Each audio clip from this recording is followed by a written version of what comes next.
Okay, Mayor. Thank you, Madam City Clerk. Good evening, everyone. Welcome to tonight's regular City Council meeting for Burlingame City Council. Today is Monday, October 5th, 2020, and we're delighted you could join us tonight. The time is now 7:04 p.m. and we'll call this meeting officially to order. Before we begin, I do want to pass it back to the City Clerk just to have the opportunity to explain to members of the public how they can participate in tonight's meeting via Zoom when they would like to. Thanks. Go ahead, Megan. Sure, of course. First, I'd ask that unless you're a council member or staff member, that you keep yourself on mute and your camera off until it's during the public comment period. And then when you're called on to speak, you can, of course, unmute yourself and turn your camera on. If you would like to speak during this meeting, there's a couple times to do that. And what you can do is you can either email me at publiccomment@burlingame.org. You can send me a Zoom chat, or you have the capability of raising your hand. It's one of the extra buttons on Zoom so that you can let us know that you'd like to speak. And *9, I always forget, Madam Mayor, *9 if you are calling in to let me know that you would like to speak. Thank you. Thank you, Madam City Clerk. We appreciate those instructions. We'll begin now with item 2 on our agenda, which is our tradition. We'll start with the Pledge of Allegiance. So if you're able and you can stand and join us as we begin, we'll invite some of the members of the Youth Advisory Committee to help lead us in the Pledge of Allegiance. And we will put our hands over our hearts and begin.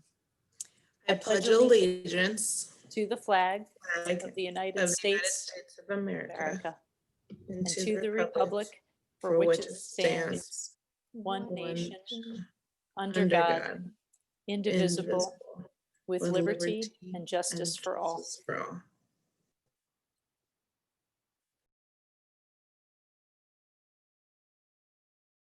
All right, thank you for joining us with that. We will take our roll call at this time. The City Clerk will go ahead and take attendance this evening.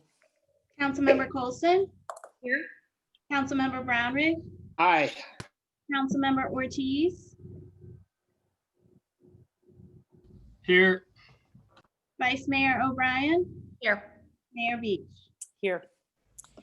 We're all present. Thank you so much. You know, before we begin, as we're gathering together tonight, I did just want to make a statement on behalf of our City Council. All of our hearts are very heavy tonight in the wake of a tragic accident in Washington Park 2 weekends ago when a tree limb unexpectedly fell, took one person's life and injured others. So on behalf of Vice Mayor O'Brien, Council Members Ortiz, Councilmember Brownrigg and Colson, myself, our entire city staff, we offer the deepest sympathy to the victims and their families and their friends. And I wanted to make sure everybody knew that we will also be taking a moment of silence at the end of our meeting this evening to honor all the victims as we adjourn. So with that, we will move on to item number 4, which is a report out from closed session. We did have one tonight, so I'll turn it over to our city attorney. Thank you, Madam Mayor. The council met in closed session on 2 items tonight. For one of them, there is no reportable action as yet. For the other, regarding the city attorney role, I'm going to be leaving in a month, and our assistant city attorney, Scott Spansale, has been designated. He will be appointed the interim city attorney upon my departure. The council also authorized going out for a search for a permanent city attorney thereafter. Thank you, Ms. Kane. We appreciate the brief, and we know we will sorely miss you when the time comes. The whole city team will miss you tremendously and wish you well in your new endeavor, but more about that at a later time. We do have some announcements. We want to start with talking about voting. Voting has begun in the November presidential election, and it's already started. Many people in Burlingame received their ballots on Saturday. So if there's 2 highlights, we want to remind everybody to please consider signing up for ballot tracking through the Secretary of State program. When you do, you can know when your ballot is mailed to you, when it's received by the elections office, and when it was actually counted. And this system will also flag if there's any issues or problems with your ballot. Let's say you forgot to sign it, or the signature doesn't seem to quite match what they have on record. This is sort of the catch and the ability to make sure we can fix it. Here in California, we want to make sure everybody's vote is counted. So signing up for ballot tracking is a great way to do it. And if you have questions, you can look at our city's e-news, which is archived on our website, or contact our city clerk for questions. And the other highlight we wanted to remind everybody is we do have ballot drop boxes. That's just about the safest, most secure way and the most efficient way you can turn your ballot in. There are 3 safe and secure ballot drop boxes in Burlingame City Hall at 501 Primrose Road, Burlingame Parks and Recreation Portable, which is located at 1010 Burlingame Avenue, easy to remember, and also at Burlingame School District Office, located at 1825 Truesdale. So in different parts of town, they're available. That's the best place to drop your ballot in a secure box. You can also put it in the US mail, but if you do so, make sure to put it in the mail early. There's lots of other information about voting. You can check out the city's latest e-news for more information. We have an event coming up on Saturday, October 10th. Rain Gardens 101, how to design, how to build and maintain a rain garden. A great workshop brought to you by the City of Burlingame, the Bay Area Water and Supply Conservation Agency, and Flows to the Bay by San Mateo Countywide Water Pollution Prevention Program. And you can learn more in our city's e-news or call our City Hall and we can provide more information. You can sign up online. We are also seeking traffic safety parking and traffic safety parking commissioners as well. In fact, one of our incumbents has chosen not to reapply, so the deadline's been extended for applications through Friday, October 23rd, and you can call City Hall for more information. Remember, for Veterans Day is coming up, we have a wonderful tradition here in Burlingame where we honor Burlingame veterans and armed force service members. If you'd like to honor one of your friends and neighbors, you can submit their name and some basic information so we can celebrate their service to our community. Please submit names by Monday, October 26th, and we will be honoring them at the City Council meeting on November 2nd, right before Veterans Day. A message from our wonderful Burlingame Public Library. Happy to report that our library staff has gotten very creative and curbside requests for materials are now down to about a 1 to 2 day turn time. So at the beginning of the pandemic, kind of had to wait a week or two to get your materials. If anybody has questions about how to select those materials online using our website, you can always call the library at 558-7400 and you can get some personalized assistance. From our Parks and Recreation Department, playgrounds will be opening soon, but it's going to be very tricky because they have to follow very strict safety and health protocols. So we want to make sure that everybody is aware of 6-foot social distance and the risks that are involved when you use public playgrounds. They will be open soon. Everybody has to use good judgment and assess their own personal risk, but we'll put out more information on our city's website and our Parks and Recreation Department and city's social media so you can assess whether or not going to the playgrounds is right for you and your children. We want to thank all the coastal cleanup volunteers who participated through the month of September. The City of Burlingame had 132 volunteers who collectively removed over 1,100 pounds of trash. It was a huge team effort, and we want to thank our wonderful city staff for coordinating and the volunteers who helped make our city even cleaner. If you have a great small action, big impact story, our sustainability coordinator would love to hear what you're doing in your lives to make your world a little bit more sustainable, and we'd like to celebrate those in our e-news. Finally, a message about Halloween. We put out some guidance in our city's e-news this past week. Just a reminder that Bay Area health officials released a joint statement reminding the community that local and state health officer orders are still in effect, so that activities like traditional trick-or-treating and parties are strongly discouraged, since gathering and mixing are key contributors to COVID-19 infection. There's some great information about alternatives and different risk factors for different Halloween and Dia de los Muertos activities. So we encourage you to learn about those through our city's e-news, which are archived online as well. So with that, colleagues, do we have any other additional announcements for members of the public? I don't see any hands up from colleagues, and I thank you for your patience while we had that long list of great upcoming event information. And we begin our meeting with item number 6, continuing along with presentations. We always look forward to our fall update from the Youth Advisory Committee, otherwise known, lovingly called the YACers. YAC, and I believe we have one of our superstars from Parks and Recreation Department, not only our Parks and Recreation Director, but we also have Ms. Houghton here, who works directly with the YAC members of the Youth Advisory Committee. So we'll turn it over to staff at this point.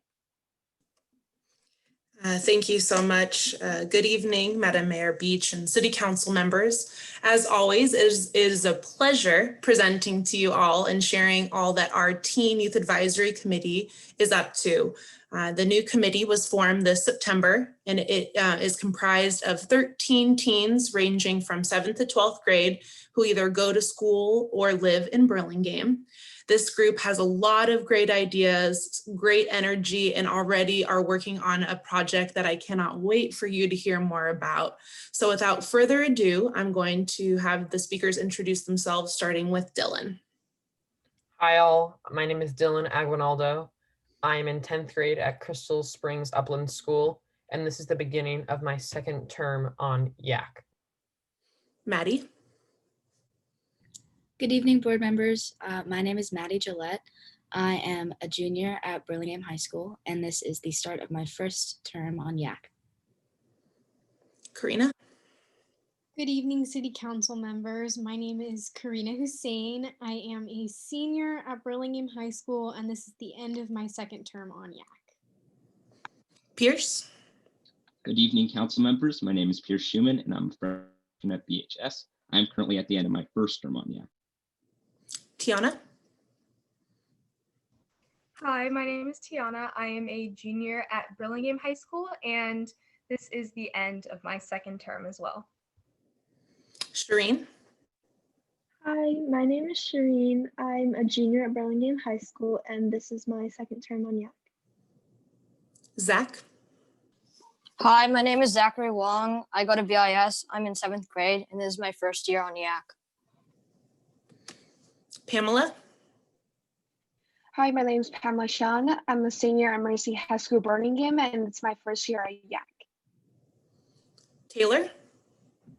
Hi, my name is Taylor Rowe. I go to Our Lady of Angels School. I'm in 8th grade, and this is the end of my first term on YAC. Cameron. Hi, I'm Cameron. I'm a junior at Aragon High School, and this is my second year on YAC. Ethan.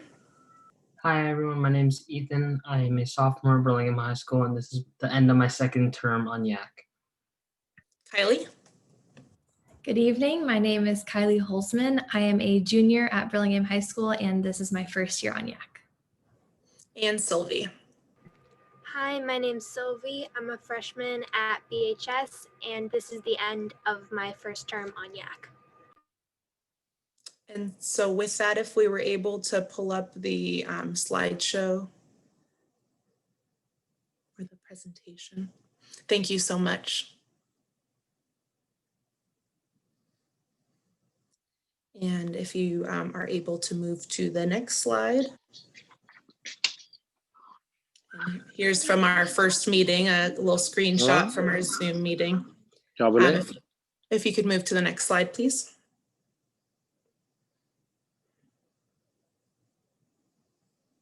Thank you so much. We held our first meeting on September 8th, which I was especially excited for because this is the start of my second term on YAC, and I interviewed for it again, which I was just really excited for. This first meeting. It's always an exciting event. We gathered the entire Youth Advisory Committee onto a Zoom call, and we discussed our bylaws at this meeting, and we decided that no changes needed to be made to these bylaws, and we approved them.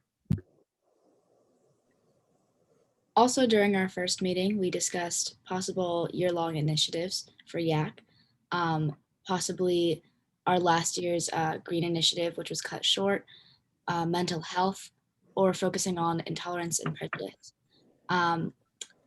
We, as per our bylaws, are going to narrow down our focus by our October meeting to one cohesive initiative for the year.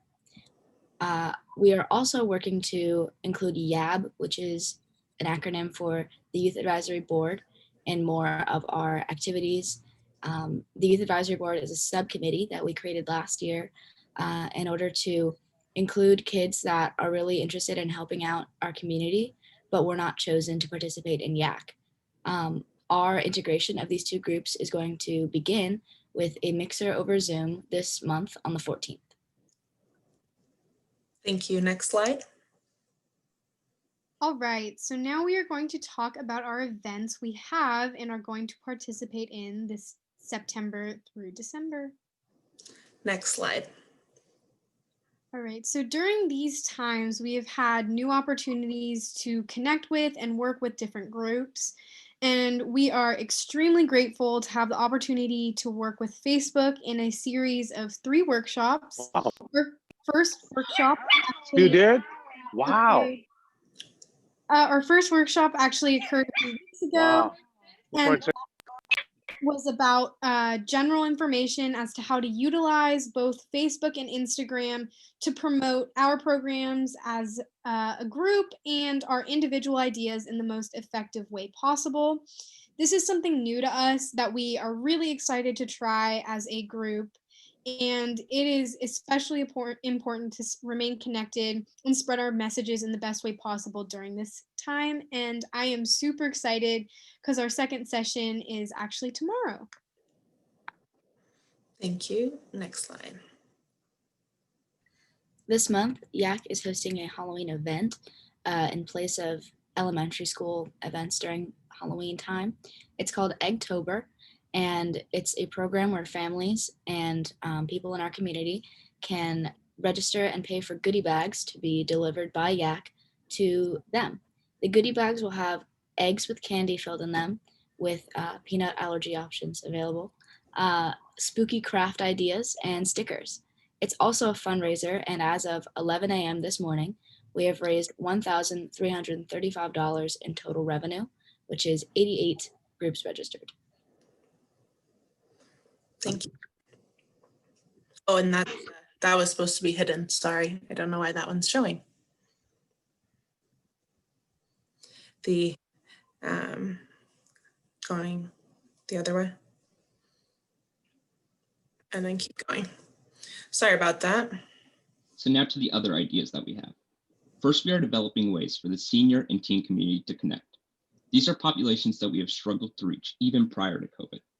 To accomplish this, we are working with Parks and Rec Commissioner Papa John on a writing letters and crafting event called the Virtual Companions Program. We are also hoping to host a virtual game night over Zoom and exploring the idea of holding a scavenger hunt or a lotteria. Also, since our Jeopardy event last year was canceled, we are hoping to incorporate it as well, maybe in that event and maybe in another way. On top of that, last year we successfully held a cleanup and beautification of Mills Canyon, and we are hoping to hold a similar event this year, but with social distancing precautions in place. Finally, we have only had one meeting so far, and as always, we'll continue to brainstorm new ideas and programs in the future. Next slide. Thank you so much for your time. We always appreciate any feedback, and we would love to hear from you if you have any questions or recommendations for us.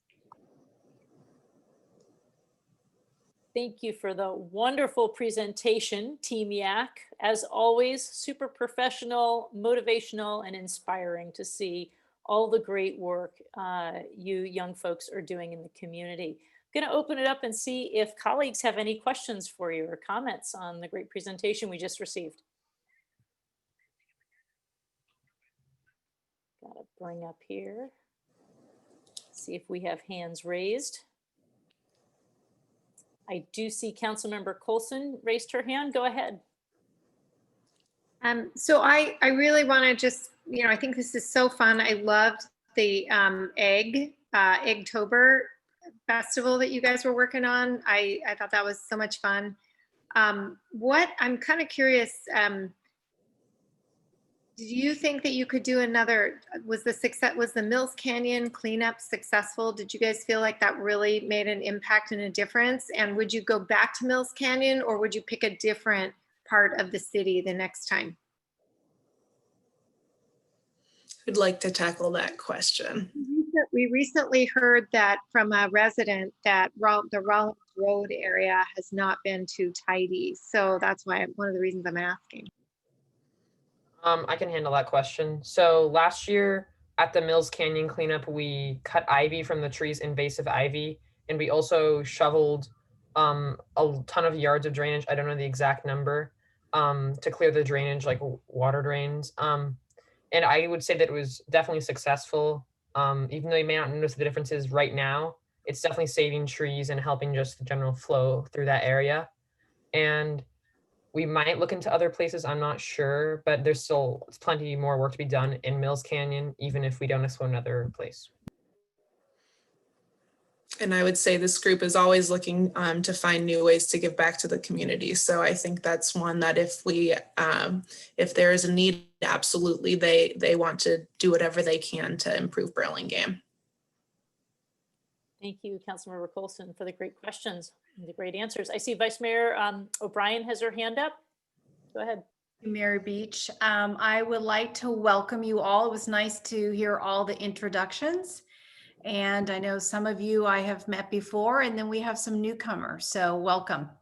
I just wanted to make one comment. I do like the idea of you all working with the older population and working with Miss Papajohn.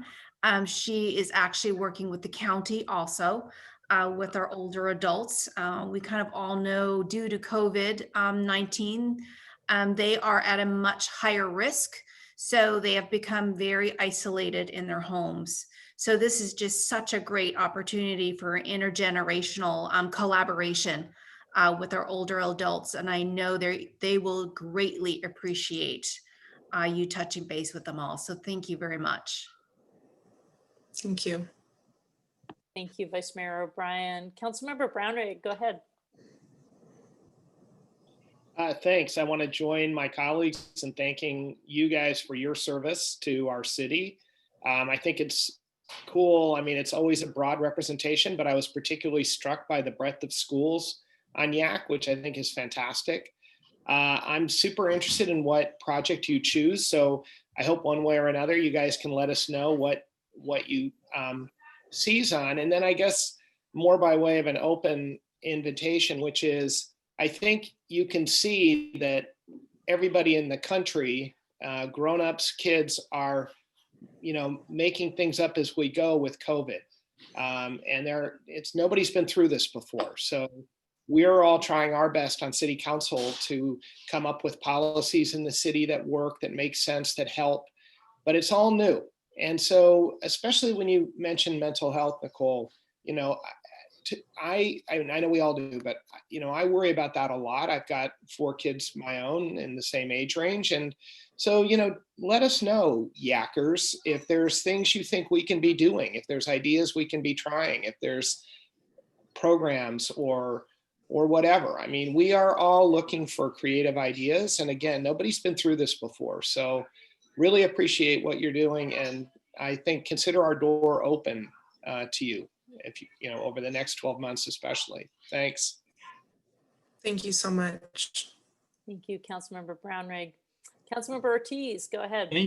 Thank you, Madam Mayor. Then thank you all Yackers for all your service. And I really want to echo what Vice Mayor O'Brien said about the elderly, and they are really in need for company right now. I see it at work all the time, and I think it's very important what you're doing. And then about the Loteria, I grew up playing that, so I'm really interested in finding out a lot more about that. But thank you all for your service. Thank you, Councilmember Ortiz. Well, I shouldn't repeat everything colleagues said. You guys are just fantastic and inspiring to see, yes, the breadth of schools. Love that you're thinking about whether it's green initiatives, mental health, dealing with isolation, or I think the other issue you're toying with is dealing with tolerance and prejudice. And I just think all of those three things, whatever direction you decide to go, seems so timely and appropriate. And it's wonderful to see that those are on your radar. Extend an invitation to you, regardless of what project or theme you choose. We'll be doing Burlingame Stands United Against Hate version 2.0. When Mayor Coulson last year was mayor, she helped really lead the charge on that effort in Burlingame, and we've got a great group of volunteers. We're going to need all the help we can get and participation. So regardless of which focus you choose, we hope that, I think it's the first week in October, last week in November, that'll be something that the city will be focusing on, and be wonderful to have youth participating as well. So with that, Ms. Houghton, do we have any other comments? You do such a great job. We've seen you work with these students firsthand, and you're just the right person to lead this group. And it's wonderful to see so many returning faces of students coming back. That means they found it valuable and they've had a great time. So that speaks so highly of the program you're running. And they interview so well, so well. So this group was amazing. Thank you so much for having us. Absolutely. We really appreciate civic-minded young people, community service. You always get back tenfold what you put in. So thank you for being with us tonight. All right, now go do We some appreciate it. homework. Unless you want to stick around and watch this very exciting meeting, which we do have a lot of interesting stuff, but everybody take care. All right, stay safe. Thank you. You bet. Moving on now to item number 7, we are on to public comments that are not on the agenda. This is the opportunity when members of the public who have joined us may speak on any item that we are not planning to discuss tonight. Due to our open meeting law, the Ralph M. Brown Act, the state law that governs how we can deliberate, we can't act on anything you bring up. In fact, we can't comment or deliberate, but we can listen and consider what you have to say and consider it for a future agenda or address it through staff. So, Madam City Clerk, do we have any members of the public who wish to speak on item that is not on the agenda? We do not. Okay. I will give a moment and pause and see if there's anybody and members of the public wish to raise their hand, or if they're calling in, they can dial *9. I don't see any hands raised, so we will close public comments on non-agenda items, and we'll move on now to item number 8, which is our consent calendar. All of these are usually approved with a single motion unless a member of the council or a member of the public decides to pull it for separate discussion. So with that, colleagues, do we have anybody who wishes to pull one of the 3 consent calendar items? I don't see any hands raised. Madam City Clerk, do we have any members of the public who wish to pull an item from the consent calendar? We do not. Okay, with that, I'm happy to entertain a motion. Motion to approve the 3 items on the consent agenda. I saw both the Vice Mayor and Councilmember Ortiz at the same time, so I think Ricardo was a little louder, so maybe No. Please, Vice Mayor, you can have Vice it. Mayor made the motion, and Councilmember Ortiz will give the second to you, and we will conduct our roll call vote at this time. Councilmember Coulson, Yes. Councilmember Brownrigg, Yes. Councilmember Ortiz. Yes. All right, I keep getting muted. Vice Mayor O'Brien, Yes. Mayor Beach. Yes. Motion passes unanimously. Moving on to item 9, public hearings. We have tonight the introduction of an ordinance that would amend the Burlingame Municipal Code to modify construction hours and the exception process for work conducted outside of legal hours. And this is really a continuation item from a more extensive discussion we had back on June 1st. At this time, I'll turn it over to our staff. I believe this is Community Development Director, Mr. Kevin Gardner. Thank you, Mayor Beach and members of the council. In 2016, the city's construction hours were amended to have a start time of 8 a.m. on weekdays rather than 7 a.m. and to not have any work on Sundays. In June of this year, as you just mentioned, Mayor Beach, the council discussed the possibility of amending this framework somewhat to respond to the needs that have become apparent with various construction projects and the types of projects more generally. In that meeting in June, the council provided direction, and the ordinance before you is intended to reflect that direction. There's two parts to the discussion. In the interest of time and because there are other items on the agenda, I'll just touch on them here, but we can answer further questions, and along with Chief Building Official Rick Caro is here as well to answer questions. The first part of the discussion was to provide more latitude for allowing exceptions for unusual and unavoidable circumstances, such as large concrete pours, timelines from other agencies, and environmental matters that can't be controlled or mitigated by the developer within regular construction hours. The intent of the ordinance is to reflect the types of exceptions that would be requested in these circumstances and also provide a mechanism for ensuring accountability when exceptions are allowed. The second part of the discussion is regarding the construction hours in the Bayfront Commercial District, the Innovation Industrial District, and the Rollins Road mixed-use zones, which currently do not have any existing residential uses. These areas tend to see larger scale construction projects, and developers have reported that a majority of their construction crews commute from areas outside of the peninsula. With the 8 a.m. start time, this puts the crews into peak hour commute traffic, so the request has been to allow a start time of 7 a.m. on weekdays in these commercial districts to partially alleviate that issue. The ordinance before you attempts to balance the interest in allowing construction to begin at 7 a.m. in these specific commercial areas with minimizing community impacts that might be experienced further afield. In particular, it attempts to focus on prohibiting inherently loud construction activities such as jackhammering and pile driving during this first 7 a.m. hour. However, predictability is important in construction, particularly with these larger projects, which have so many moving parts and can extend for some time under construction. And since the staff report was published, we have received further input from stakeholders. As written, there is some language in the paragraph of the ordinance that might be considered perhaps subjective or less definitive, and that has caused some concern. The feedback we've received is it does fully support wanting to restrict inherently loud construction activities such as jackhammering and pile driving in that first 7 a.m. hour. And the feedback agrees with that restriction, but the preference would be to simplify the paragraph so that it's something a little more specific to identifying those loud activities. It's the language that leaves room for interpretation that has caused concern, and particularly given the construction timelines of some of these larger projects can be quite long. So again, predictability is important for these projects.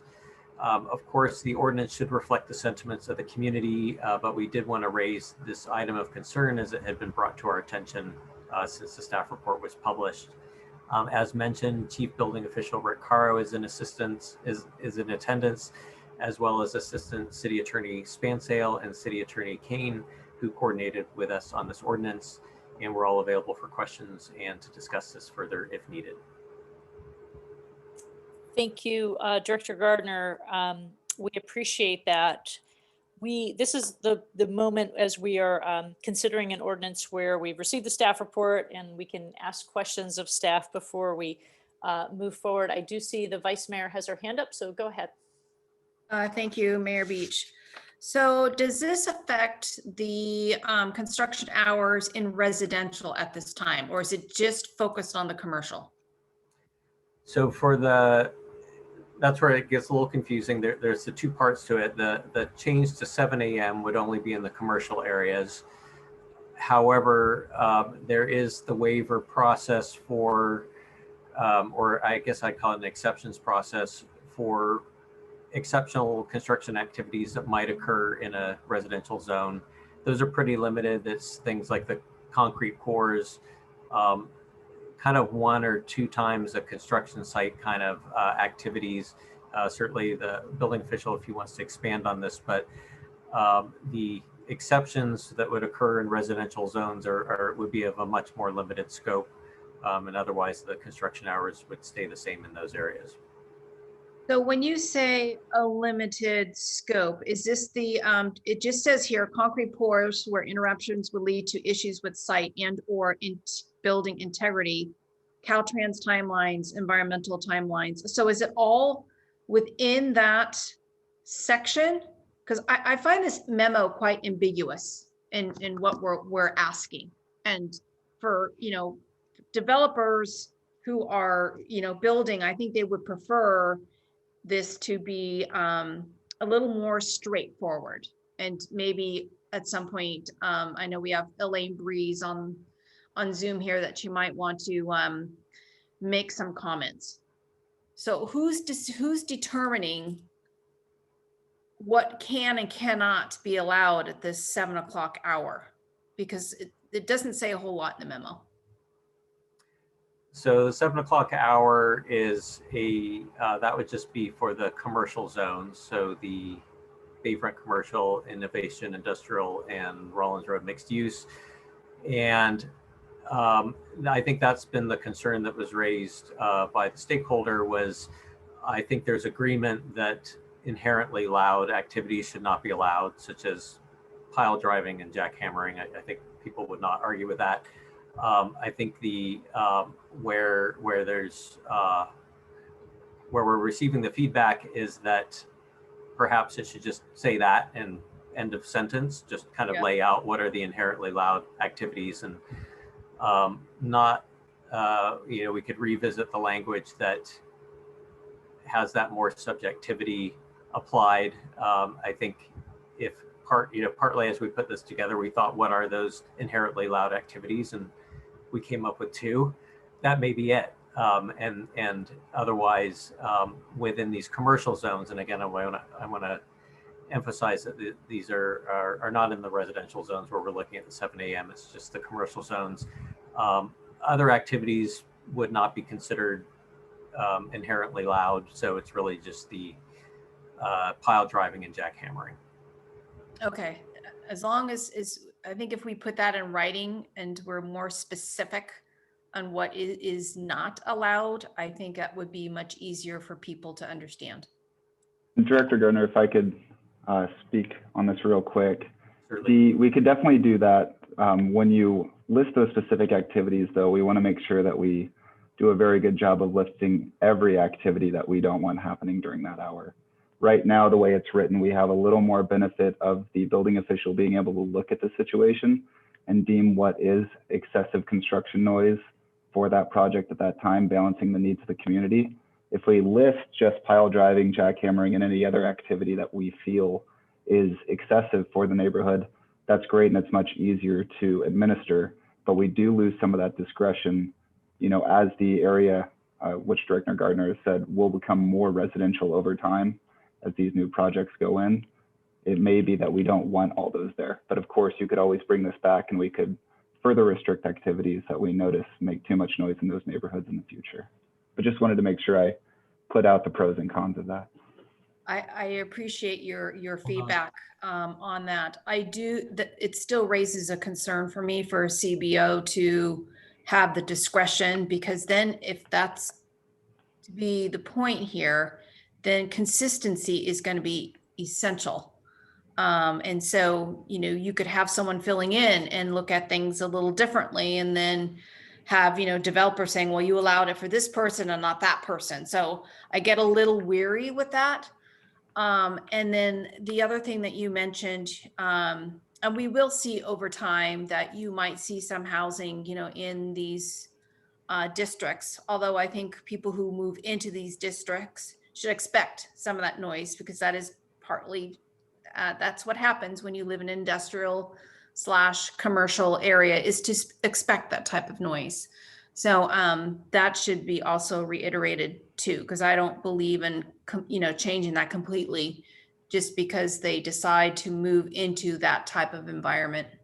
But like you said, it can always be changed at a later date. Thank you. Thank you, Vice Mayor O'Brien. Great comments. I see Councilmember Ortiz has his hand up with a question. Go ahead. Thank you, Madam Mayor. And Mr. Gardner, the question I have is, are we proposing a change to the process of requesting the exceptions?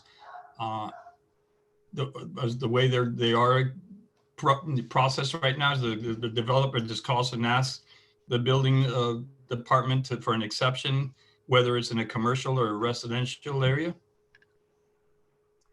So the process would be similar to what we've done, except the current code has, let me just pull up the language here. There's particular,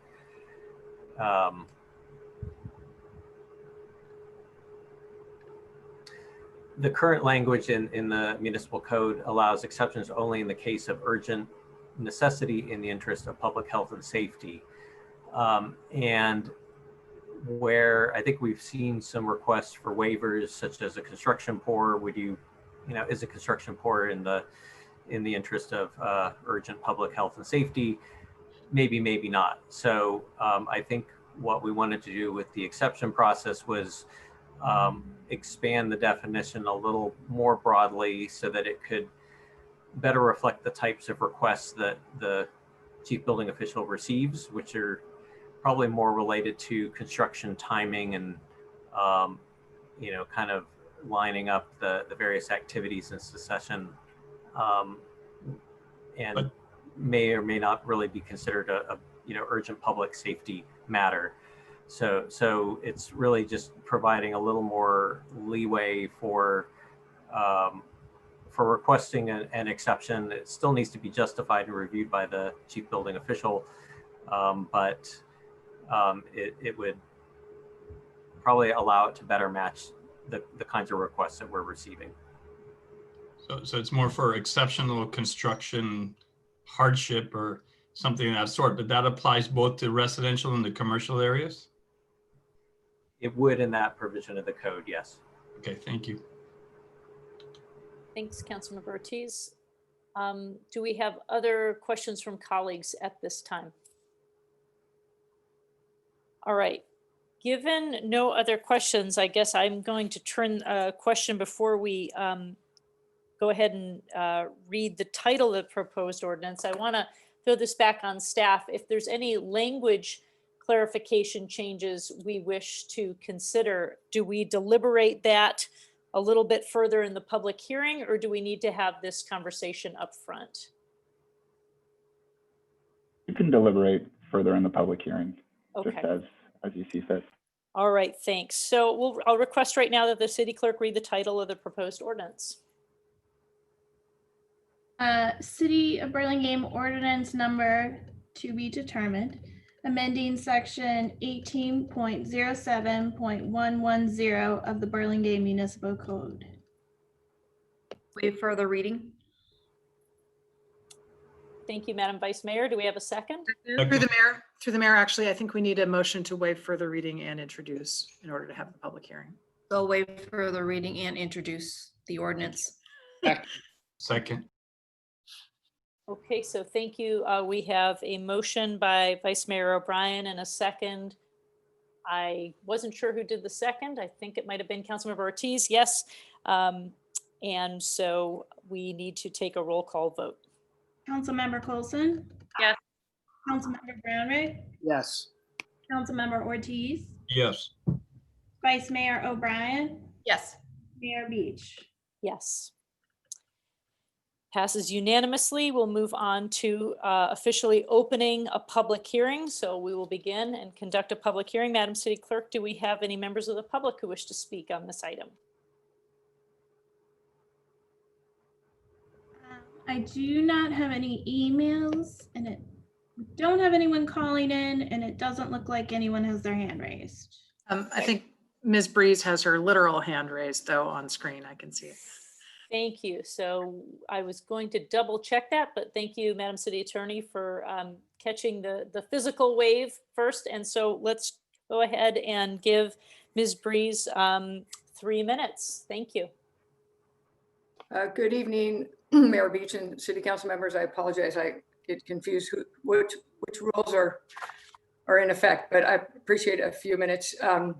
We were one of the stakeholders that did reach out to staff after the staff report was published, and specifically regarding the language regarding the Bayfront Commercial, Innovative Industrial, and Rollins Road mixed use. So in that area, we appreciate the council's consideration of starting work at 7.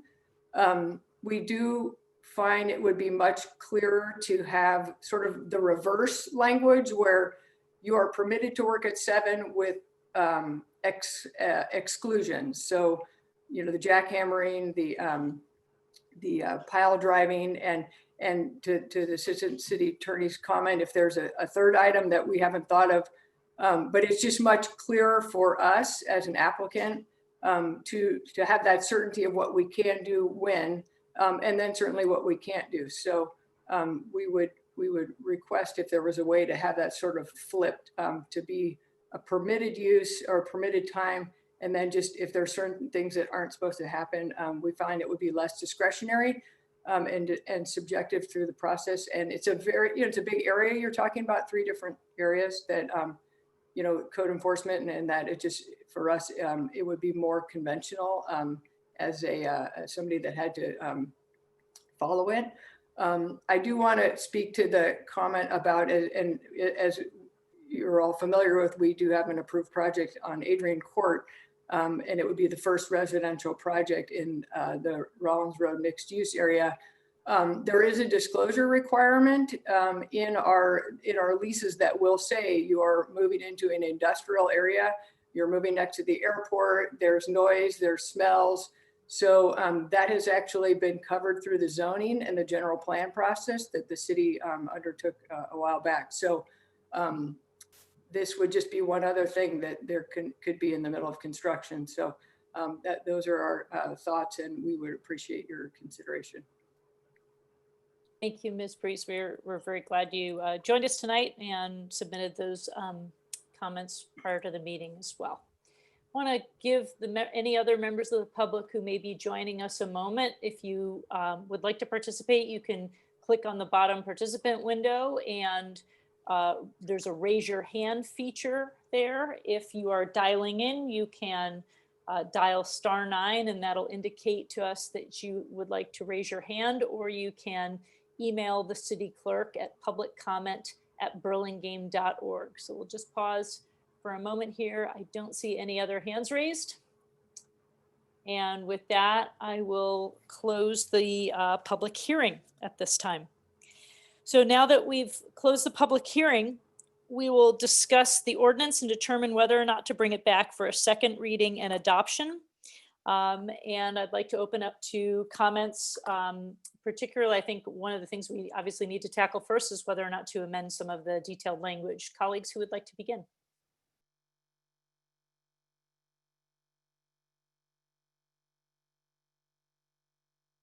Do we have support or thoughts about whether or not to add some more specificity regarding the consideration of switching the language to say you are permitted to work at 7 a.m. with the following exclusions, and naming pile driving and jackhammering, and if there's any others that staff can come up with as well. Councilmember Coulson, go ahead.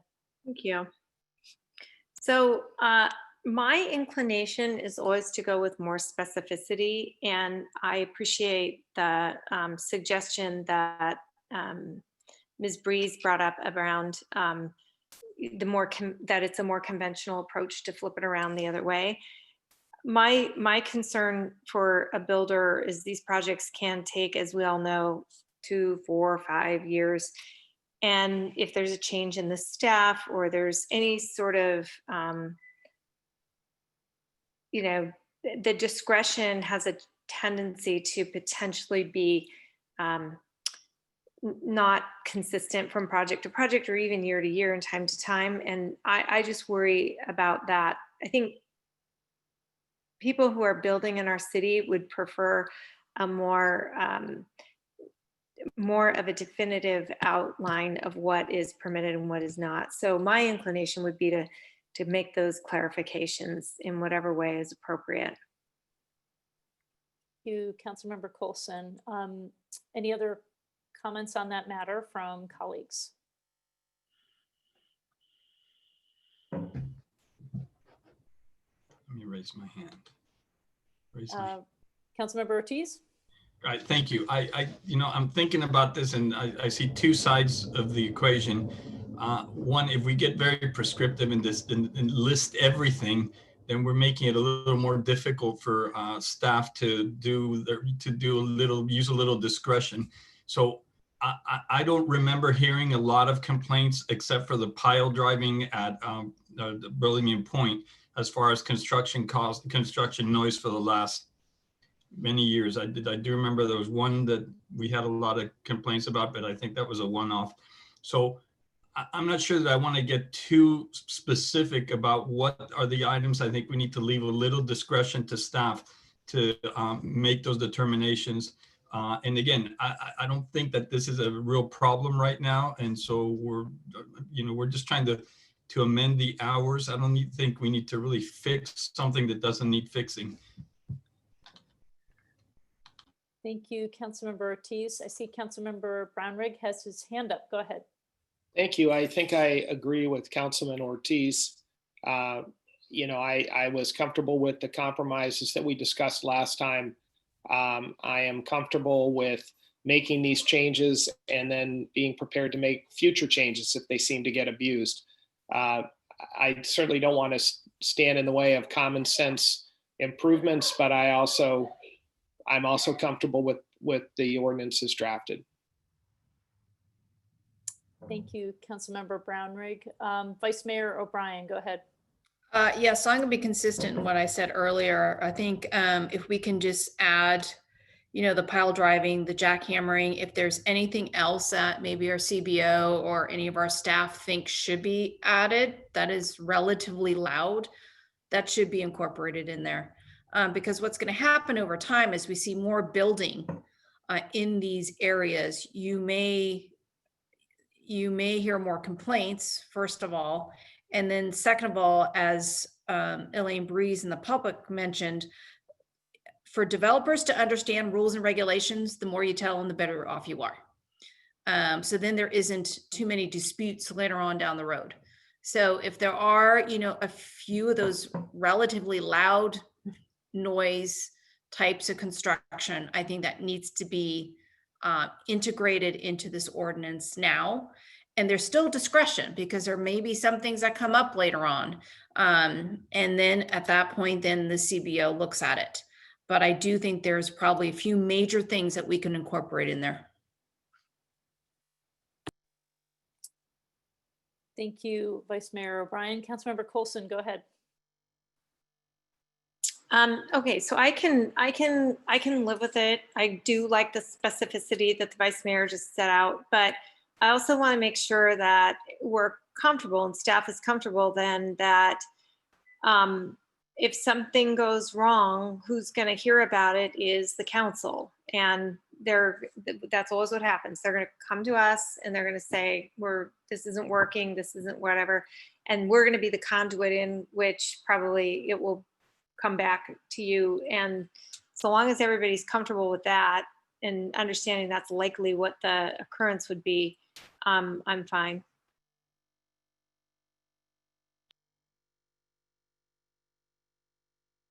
Sorry, I'm not on mute. Appreciate the dialogue. I think whatever direction we go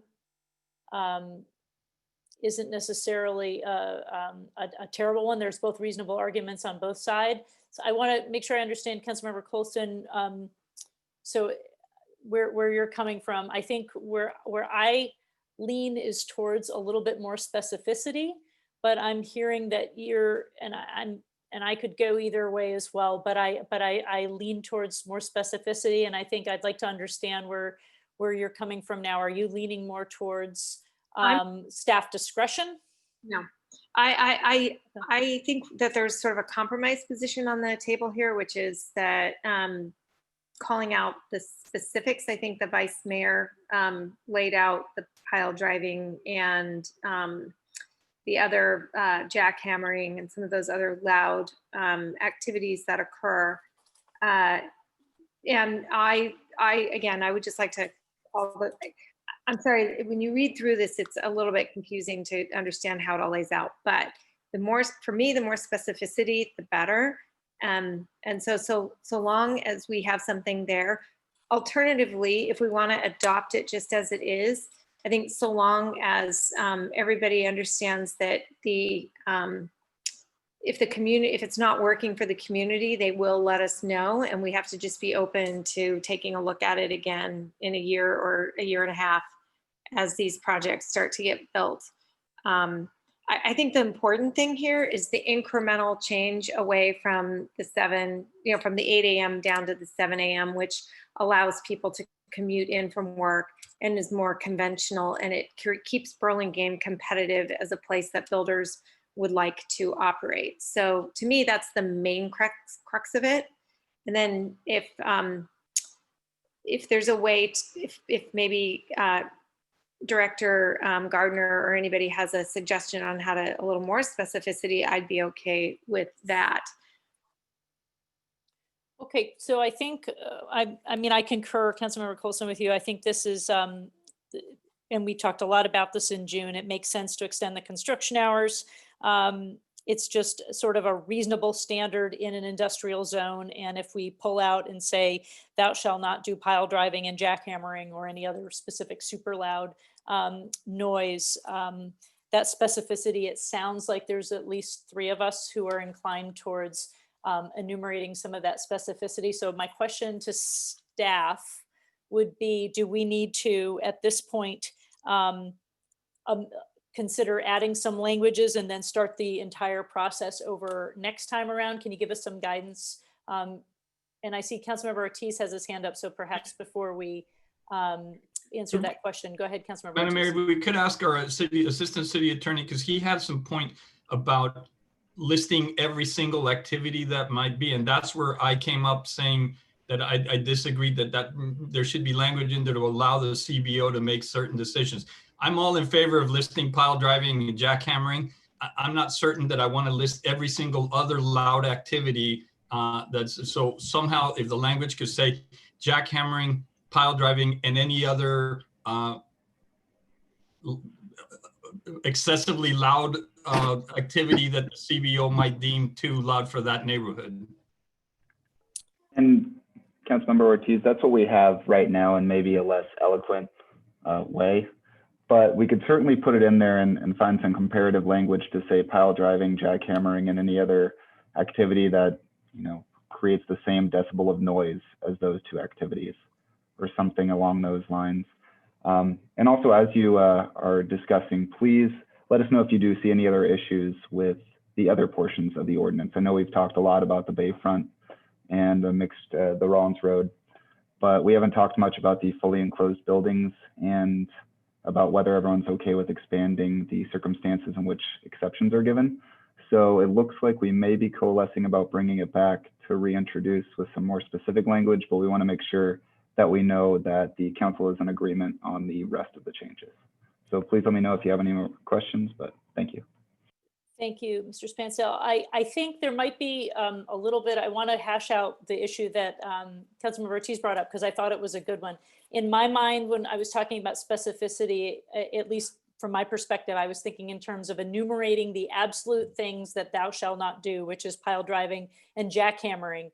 And if staff could think of 1 or 2 others upon reflection, what those are. But I was not leaning towards, I think the ambiguity that I think we're trying to avoid is, and any other thing that could be really loud.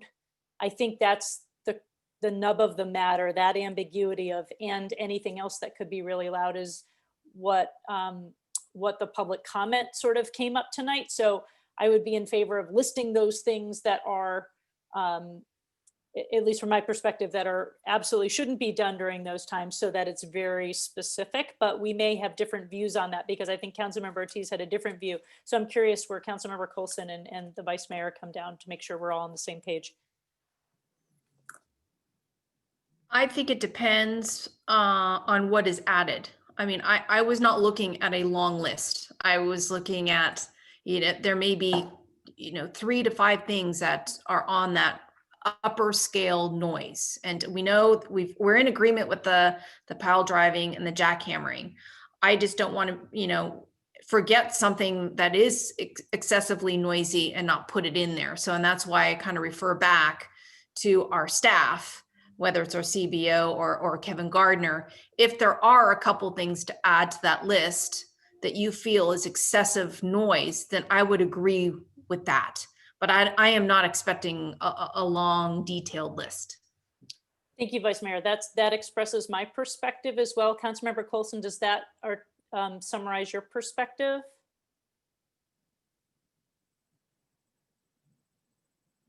Unless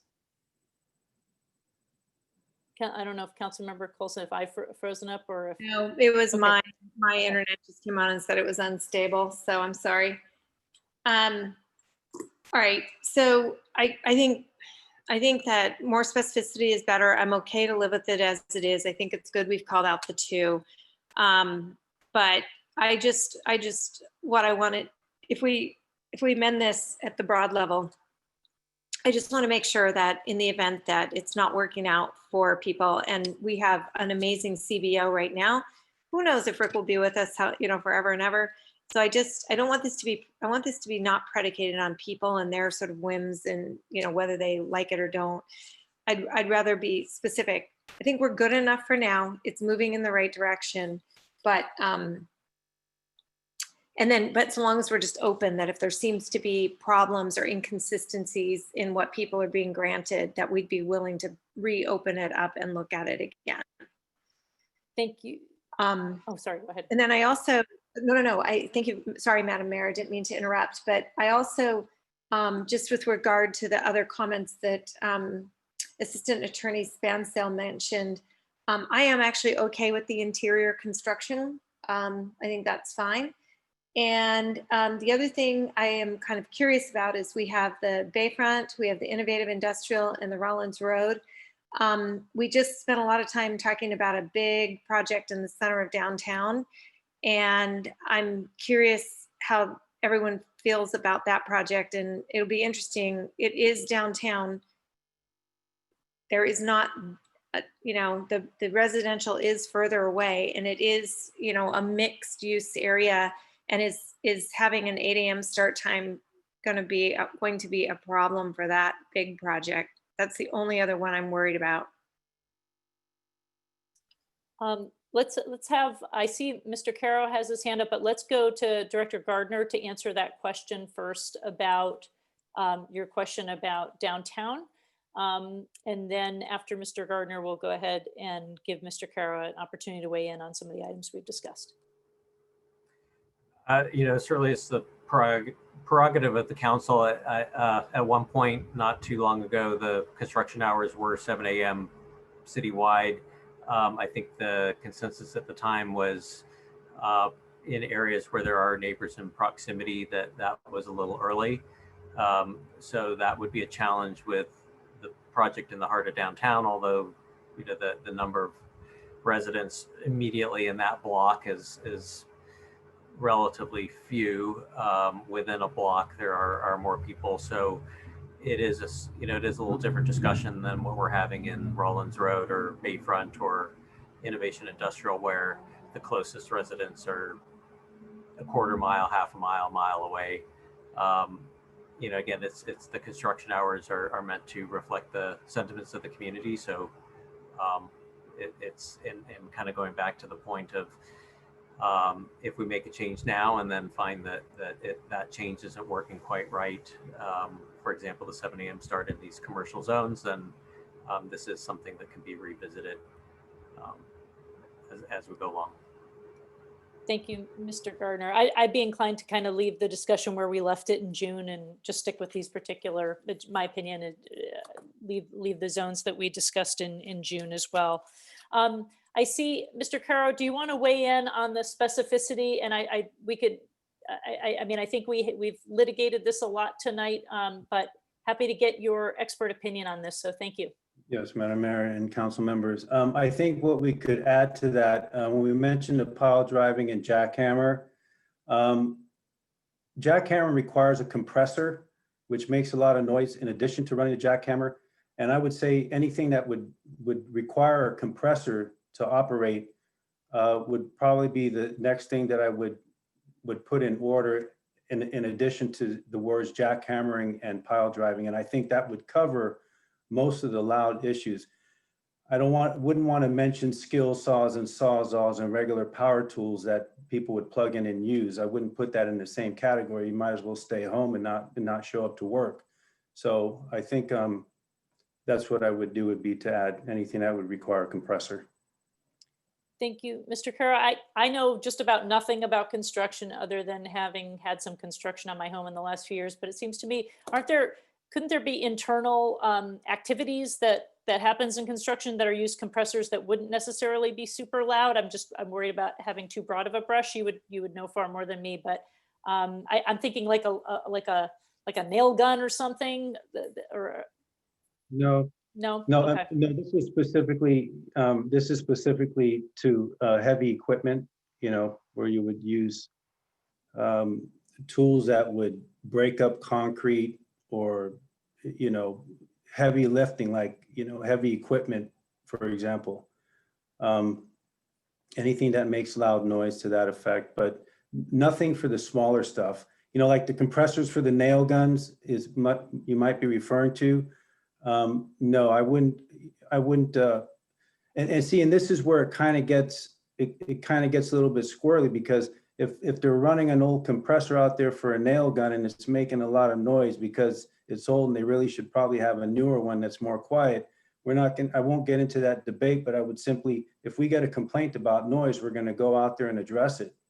And if it's too loud, we're going to say, look, you know, this needs to stop, or issue them a correction notice, or have them make changes that would be necessary so that it's not so loud. But I think just using the word compressor, which is what's used for jackhammers and the bigger equipment, is going to take care of the bulk of it. And I don't think it would really apply to the smaller compressors for a nail gun. They're not that loud. Madam Mayor, to Yep, go ahead. I'm sorry to jump in. To address your point, a lot of those things are going to be happening inside a fully enclosed building, which we're already taking care of, that can be done at any hour. So that wouldn't be a concern with these changes here. I would recommend, if you want to go with more specificity, you do, as has been mentioned here, we defer to staff to make sure that we just list exactly the activities that we don't want to have there. And we could bring that back, not amending any of the other changes that have been proposed, and we'd just be 2 weeks behind. So if that's the way the council feels they wish to be going, that's something that's very easy for us to do. Okay, thank you for bringing us to some kind of resolution. I think. And I'm sorry, through the mayor, if I could just amend that briefly, just procedurally, we probably can't bring it back at the next meeting because of the noticing requirements. So it would be the meeting thereafter, but this is not an emergency issue. So I think is one that could still be timely addressed this fall. Okay, so I think I want to see if there's consensus through, Madam City Attorney, do we need head nod consensus that that's what we want to do, or do we need any kind of a vote to bring it back with those changes?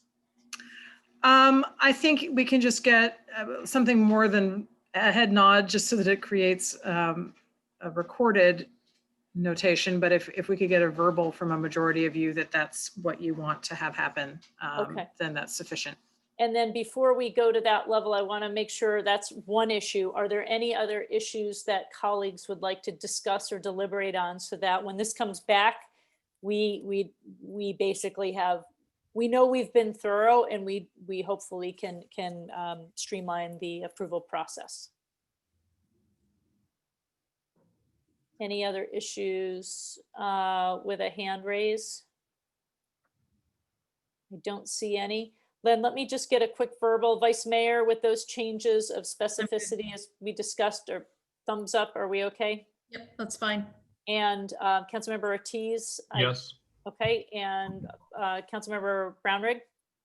I was okay as it is. It's just going to get better. Okay, and Councilmember Coulson?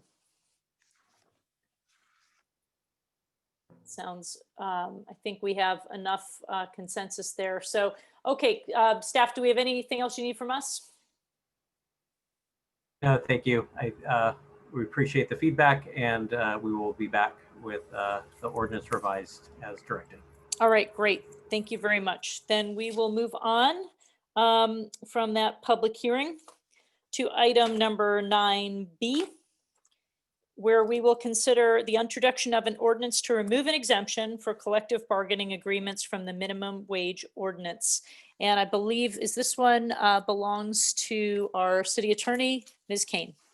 That is mine, and this will be very brief because it's a fresh memory for the council. You all just recently adopted by a 3-2 vote a minimum wage ordinance that accelerates the minimum wage in the city beyond that adopted by the state to go to $15 on January 1.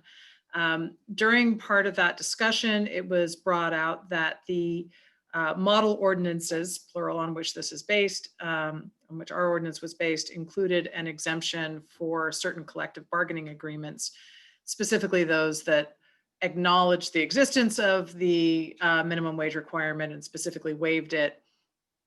And council directed that that be removed rather than hold up the ordinance and reintroduce it later because of the short time frame before the minimum wage would kick in. The decision was to adopt the ordinance as written and then to bring this item back. So this item simply deletes a paragraph from the ordinance that you just adopted.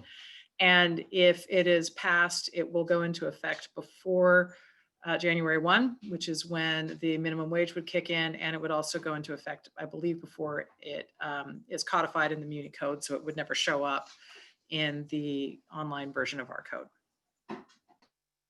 Thank you, Madam City Attorney. Colleagues, does anybody have questions of staff? Don't see any hands raised. I don't see any hands waving. With that, I will request that the city clerk read the title of the proposed ordinance.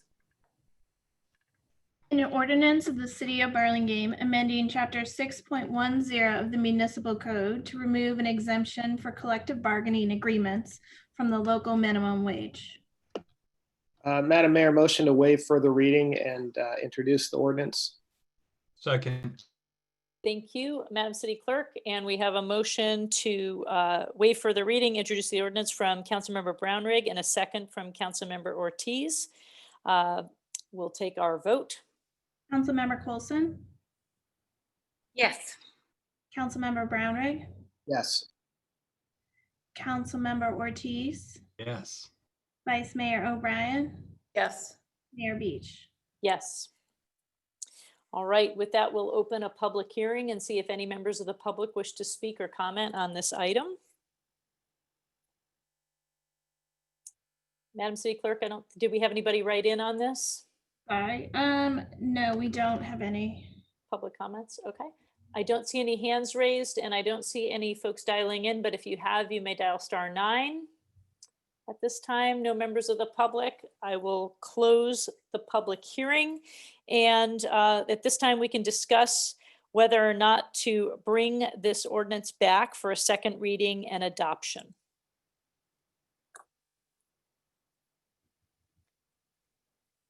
I'm all for it. Would anybody like to make a motion? So moved, Madam Mayor. Thank you, Councilmember Brownrigg. Do we have a second from Councilmember Ortiz? And we'll take a roll call vote for the public record. Councilmember Coulson, Yes. Councilmember Brownrigg, Yes. Councilmember Ortiz, Yes. Vice Mayor O'Brien, Yes. Mayor Beach. Yes. Motion passes unanimously. And for members of the public who might be watching, some things have a lot of procedure that we have to do when we amend ordinances. And that was an example of one of them. We had lots of robust discussion on this in the last month, but we thank you for, thank you colleagues for going through that process and making that change that was suggested by Councilmember Coulson. Okay, with that, staff, do you need any further direction from us on this matter? No, that will be coming back at your next meeting. Okay, thank you. Moving on to item number 10A. We have a discussion tonight that was brought up by, I believe, Councilmember Brownrigg as a future agenda item, a discussion of potentially considering amending the Burlingame Municipal Code to allow for cannabis distribution businesses. And we'll turn this over to Community Development Director, Kevin Gardner. Thank you, Mayor Beach and members of the council.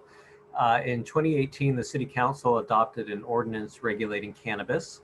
The ordinance specifically prohibits the manufacture, processing, laboratory testing, labeling, storing, wholesale, and retail distribution of cannabis. Under state law, indoor cultivation of up to 6 cannabis plants is allowed, and delivery into the city is also allowed. But otherwise, in Burlingame, other operations involving cannabis are not allowed. Fast forward to this year, and as Mayor Beach mentions, this matter was introduced by or requested to be evaluated by council members and also approached by business interested in establishing a cannabis sales and delivery facility in Burlingame. So first I want to make a clarification from the staff report, and this reflects my growing understanding of the different facets of this industry. The more accurate term to describe what is being proposed is sales and delivery rather than distribution. A sales and delivery operation would most typically be located in a commercial or industrial area, and most importantly, would not include a retail storefront. However, it would involve sales, which is where the reference to sales tax in the staff report comes from. The facility would process sales, which would then be delivered to customers in Burlingame as well as other neighboring cities. So this is not quite the same as distribution, which really, it turns out, is a different operation with its own specificities. That said, allowing such a business to operate in Burlingame would require an amendment to the municipal code. So tonight we're looking to gauge if there is interest from the council in such a proposal, and if so, to assign staff resources to researching and bringing back a potential code amendment. As part of the discussion, there are a couple of items to mention in this initial consideration stage. First is the revenue aspect. While there would not be a public-facing retail component, such as a storefront, there would be sales transactions, and those would generate a transaction subject to ordinary sales tax. And then the city would receive its portion of the sales tax that's generated. In addition, potentially down the road, there could be a special cannabis tax, which would be on top of the regular sales tax. A cannabis tax would need to be brought to the voters and be approved, but it would not be a requirement. You could certainly have the sales and delivery businesses without a cannabis tax and still capture the sales tax incomes. Should the city council choose to consider allowing cannabis sales and delivery operations, it could contemplate limitations such as, for example, the number and location of operations, limitations on signage, or other considerations that would address community concerns and objectives. So in summary, staff is asking for direction as to whether we should proceed with an evaluation of potential modification of the Burlingame Municipal Code to allow cannabis sales and delivery businesses. Staff is available to answer questions. And I also believe there is an industry representative in attendance who has also indicated that they can answer questions as well. Thank you, Director Gardner. We appreciate the staff report and the thought starters. So we can open up at this time with questions, and then we'll make sure we allow our public hearing and public comment where we can hear from members of the public and their thoughts on this, and then we'll deliberate. So I see Vice Mayor O'Brien had her hand up first. Go ahead. Yeah, so one of my questions is, in reading through this staff report, is it does not specify where in Burlingame we would allow this. So I would just kind of probably start out this conversation of, I don't think I'd like to see it in our downtown area. I could see this maybe in our Bayfront area. So I think that's something worth discussing. Also, just maybe later in this meeting that we get into conversation of, the cities that have implemented this type of sales and delivery. I'd like to get some crime statistics. I also want to know what security measures have been put in place. It does touch upon that in the staff report in regards to cameras, lock boxes. How do you collaborate with the police departments? And do you have in mind how many trucks would be utilized during this type of business? And what would be, I know hours were mentioned here, so I just kind of wanted to know, what are the high volume hours? And then maybe talk a little bit more about Brisbane and their sales and delivery service and how that's going, what works well, what isn't working well, so that we have a little bit more of a background of this type of usage. And I know I've talked with Rashad Johnson in the past, so I just wanted to make that public, and also Ms. Lee. Thank you, Vice Mayor O'Brien. questions? Those were lots of great things for us to consider. Staff, do you have any comments on those at this time, or just taking note of what some of the issues that the Vice Mayor brought up? It's both. So I'll say that staff is kind of considering this in a way as sort of a gatekeeper, in that should there be interest, we will do this additional research, and we're ready and able to do that. We didn't necessarily want to do a lot of research if it was a non-starter, or at least if there was not support to invest those staff resources. But what we're looking for tonight is just a sort of yay or nay in terms of looking into this further. It's not making a decision, but we can certainly, those are the kinds of questions we're wanting to bring information back to you. But I will say at this point, we have not done a lot of detailed research. Thanks, that's fair and reasonable. And those are great questions the Vice Mayor brought up for future discussion. Councilmember Broderick, I believe you had your hand up next. Go ahead. Thank you, Madam Mayor. So actually, that's not a bad segue. Our city attorney, Ms. King, can correct me, but my impression was that precisely as Director Gardner pointed out, staff didn't want to do a ton of work without having some sense from council, which I think we all completely appreciate. So I think, at least my understanding was that the applicant, well, not an applicant per se, but that the business interest is prepared to make a presentation that's longer than your sort of standard public, so as to educate us. And so I might suggest, Madam Mayor, that we allow the business interest to make that presentation, because I think some of these mechanical, very good and important mechanical questions might be addressed in that presentation, rather than us just creating a laundry list of questions right now. Appreciate your comments. I would like to just go ahead and see if other colleagues, before we go to any kind of a presentation, have their opportunity to ask other kinds of questions as well. Madam City Attorney, did you? I'm sorry. No, I was just, because Councilmember Brownrigg mentioned me in his comment. Yes, that's right. I mean, staff felt that before we allocated significant resources to this question, we wanted to get direction from council first. So we are happy to answer questions that we can about our own structure. I think that our representatives from the company that brought this idea forward are going to know a lot more than we would about the mechanics of how it works in the real world.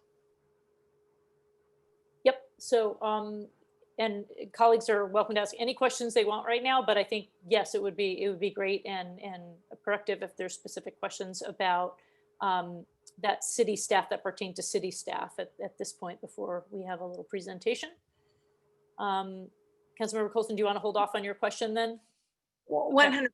I'd love to see what they have to say. Okay, so my one big picture question then, before we go, if colleagues don't have other question before the presentation, just wondering from, we know cannabis is voted by the voters. It's legal in California. Do we have any kind of additional liability our city attorney is concerned with if we allow this business activity in the city, since the federal government has different viewpoints than the state of California? I just want to throw that question out there from your perspective.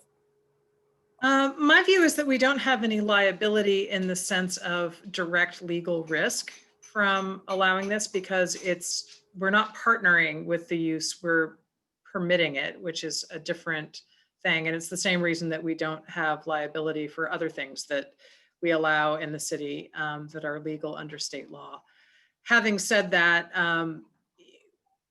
we don't know what kind of idiosyncratic actions an administration may take against jurisdictions that it is displeased with. So I can't say categorically that would never happen, but I think that those would be much more likely to be directed at the state level rather than the city level anyway. I don't see Burlingame becoming a target of anybody as a result of allowing a use like this. Even if at some point we went ahead and had a cannabis specific tax, that wouldn't occur, that wouldn't incur additional?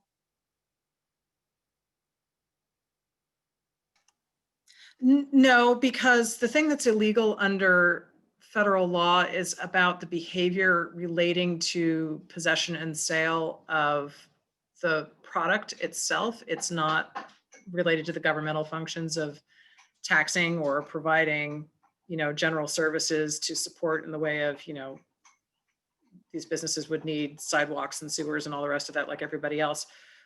So we're not partnering, and we're not doing the thing that federal law would regulate.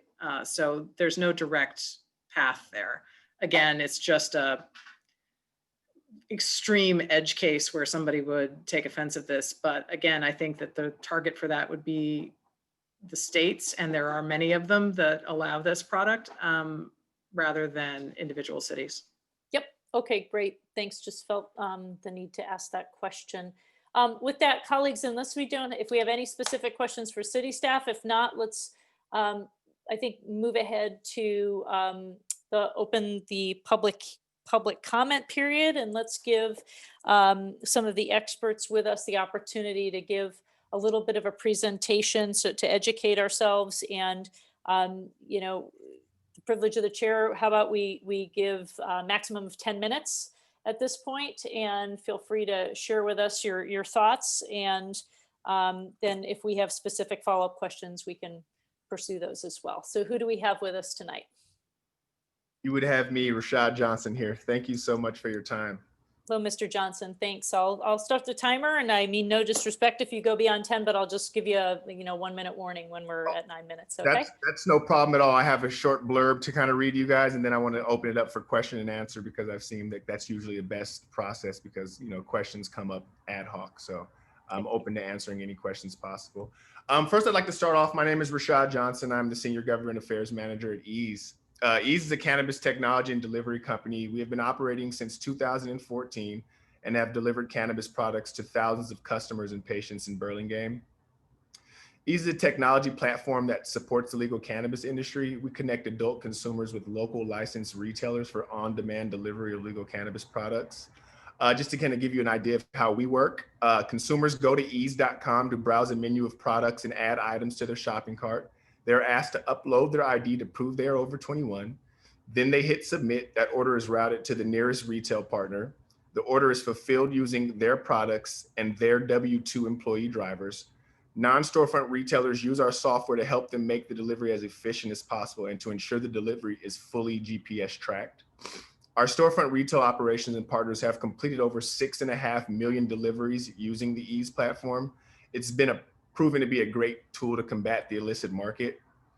As you may be aware, all cannabis delivery retailers in California must obtain a state license and comply with the state's rigorous cannabis delivery regulations. This includes a number of requirements to ensure that the safety of drivers, customers, and communities. Cannabis delivery is proven to be very safe. To date, we've completed over 6.5 million deliveries on the platform with an incident rate of only 0.003%. We've seen 0 safety incidents occur in Burlingame. The state requires that deliveries must occur via a locked case in the trunk of an unmarked delivery vehicle. Additionally, each delivery is tracked in real time through our platform. Peninsula cities such as Redwood City, Mountain View, and Brisbane have allowed for non-storefront retail operations as the first iteration of cannabis businesses allowed, because it's a discrete operation, can be zoned in industrial areas, and allows the community to understand how cannabis will positively impact their community and the city's bottom line. As far as taxes go, Burlingame could amend its tax code to create a cannabis tax. This cannabis tax would be in addition to the sales tax that the city is currently receiving when the delivery is completed in Burlingame. A typical local cannabis tax tends to be 5% of gross receipts or less. Any higher and folks are more incentivized to choose the illicit market or the black market. The Peninsula is a critical region for cannabis delivery coverage and is a region with higher than average median income than most of the state. With that being said, Burlingame could see tax benefits from each of the deliveries executed in the Peninsula that Ease forecasts for the next year. For example, if Burlingame implemented a 5% cannabis tax, Ease forecasts that it would remit up to $1 million in added tax revenue next year, and that's just from one operator. Thank you so much for your time. I'm open and willing to answer any questions that you may have and would love to get into the weeds, no pun intended, for those who would like to know more. Thank you, Mr. Johnson. We appreciate you being here. I'd like to see if any other members of the industry are here to give them another opportunity to speak for a few minutes at the beginning? Seeing no other hands raised there, I see council, and we will go to other public comment at this as well, but I do want to pause since you are an expert guest tonight. Councilmember Brownrigg, do you have a specific question? Thank you, Madam Mayor. I just have a couple of quick questions for Mr. Johnson. One, to preview a decision that we'll have to make if we decide to proceed. Do you have a problem with being limited to a certain industrial area, for example? You probably know Burlingame better than you used to. Obviously, we have some areas that are more remote from our schools and our residences. Is that a problem from your perspective if that happens? That's absolutely not a problem. And you know, to honor the California state's rules, there's buffer zones in terms of areas that you can be by, whether it's parks or places that children would typically congregate.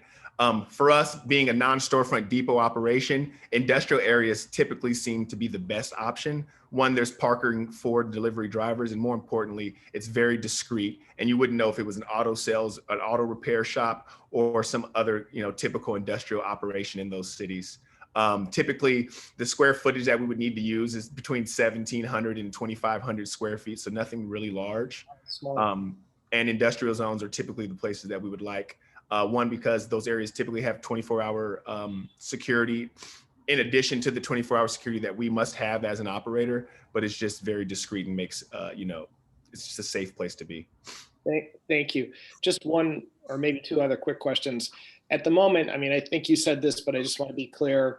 There are already deliveries that are happening in Burlingame. There are already trucks from various companies coming into Burlingame and Hillsborough and all of our neighborhoods with deliveries, since this is a legal product and therefore it has to be delivered. So we're not, whatever else might happen, we're not going to see more trucks coming into Burlingame just because you're based in Burlingame, right? I mean, it's going to be the same number of customers no matter where you're based.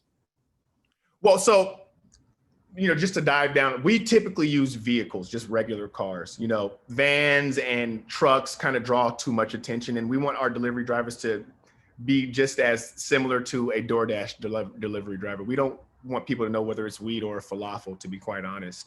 And so using those type of vehicles just kind of keep the attention low. And more importantly, we care about the environment, and we understand the environmental impact of, you know, diesel trucks and big vehicles traveling up and down the peninsula. Right. Okay, and I appreciate that smaller footprint argument, but I guess what I was trying to say is you're going to be driving into Burlingame, whether your sales and distribution or sales and delivery office is in Redwood City or Burlingame or Brisbane. I mean, those trucks will be coming to those cars will be coming to our customers irrespective of where you happen to be located for what I would consider distribution, right? Or delivery, yeah, absolutely. So currently, you know, we service Burlingame out of our San Jose and our San Francisco operations. And currently, you know, of course, Burlingame receives a sales tax from the completed transaction. But, you know, because Burlingame is so centrally located in the peninsula, it's just such a prime location to be able to serve the north and southern regions of the peninsula, and ultimately provide a higher density of transactional fees for those deliveries. Right now, it's just a typical sales tax that everyone has to pay with there's a transaction in a city, but depending on where that depot is located, the city where the depot is located reaps the most benefits from delivering throughout the peninsula. Currently, the state law allows for outside in, so that meaning outside operators can deliver inside jurisdictions that currently don't have commercial cannabis options. Thank you, Mr. Johnson. I appreciate it. Thank you.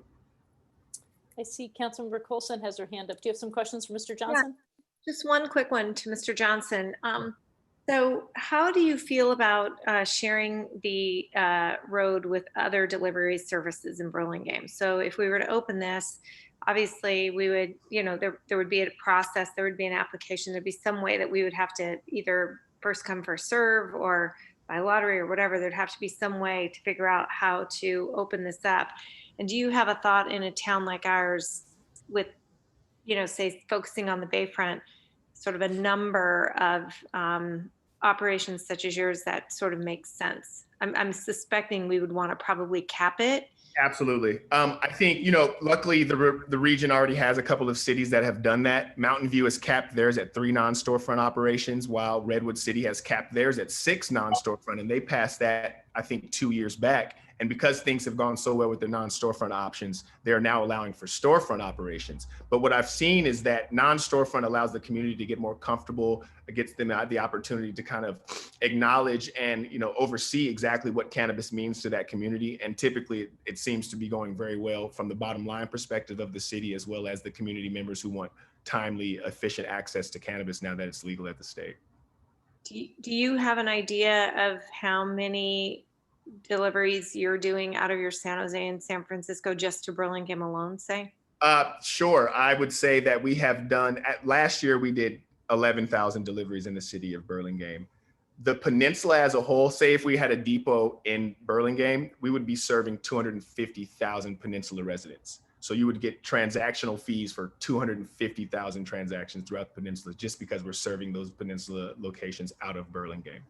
I would say that there are, I think, probably 3 or 4 large delivery operations, Caliva being one of them.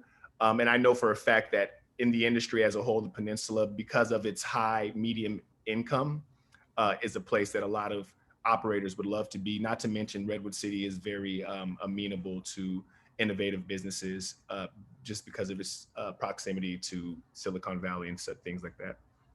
Thank you very much, Mr. Johnson. Thank you. Thanks. Any other questions from colleagues for Mr. Johnson? If not, I've got one. Sorry, go ahead, Vice Mayor. This is just my previous question prior to the public comment. So could you explain a little bit more security measures you implement? In addition, you had mentioned the lock boxes and the delivery cars or trucks themselves. What about the building? So the building, depending on, the codes mandated by the city, as well as some of the state's laws, there has to be a certain amount of cameras, a certain amount of walkways, a certain type of roll-up door. I mean, all those kind of safety precautions, they have to be specific ways of storing the product as well as locking it up. And the cities and states kind of work in unison to make sure that those requirements are streamlined. There has to be 24-hour security. Luckily, because you're in these industrial areas, 24-hour security is typically something that most areas do have.